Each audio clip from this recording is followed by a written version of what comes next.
a towering defense against a nationwide epidemic. A clean, shining refuge up on a hill, totally self-sufficient with a commitment to patient care, and state-of-the-art technology that soon earned it a 4-year waiting list, and a tent city in the surrounding fields on more than one occasion. Behind the scenes, however, the picture was far more grim.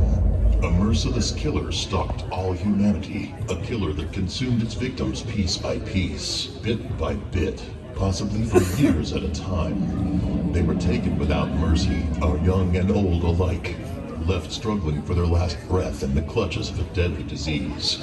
It had many names: the White Plague, consumption, tuberculosis. No matter what you chose to call it, the plague always produced the same result: the sound of coughing, so hard that it could rip chunks of lung and crack ribs, followed by a soft, final gurgle. There was almost no stopping it, and it was never, ever forgiving. Even survivors would never be the same.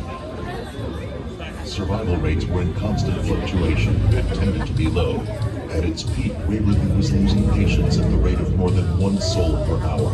So many, in fact, that to avoid residents witnessing the constant flow of hearses, the torrential flow of corpses was sent down a seemingly endless tunnel stretching into the darkness, a tunnel that became known as the Body Chute. Drastic and desperate measures were tried in the search for a glimmer of hope that may lead to a cure. Tuberculosis can attack any organ in your body, including your brain. The consumption of the brain patients were left unstable, confused, not in control of their faculties. They had to be confined to a special ward on the top floor. For their own safety, the safety was never long-lasting. One room in what was known as the morgue wing carries a ghoulish legacy, for it was here that the patients were subjected to grisly electroshock therapy, restrained and convulsing under current, all in the name of healing. Last resort surgeries often left patients disfigured for life. Lung treatments forced patients to struggle for air with heavy weights upon their chest. Ribs were removed. Lungs were cut away piece by piece, surgery by surgery. Every treatment fathomable, every experiment possible, was tried and tried again. Hope dawned in the 1940s when they began testing a special antibiotic that became a lifesaver for many. Tuberculosis, in its earliest stages, had finally been stopped. By the beginning of the 1960s, the world no longer needed Waverly. As often happens, the most advanced had become the most obsolete.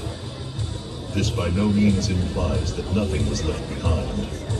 Residents and staff alike in the failed nursing home that came after often complained of strange goings-on, fleeting shadows, strange sounds, cold and hot spots. They have never stopped. A host of apparitions are still seen regularly around the halls and grounds to this day.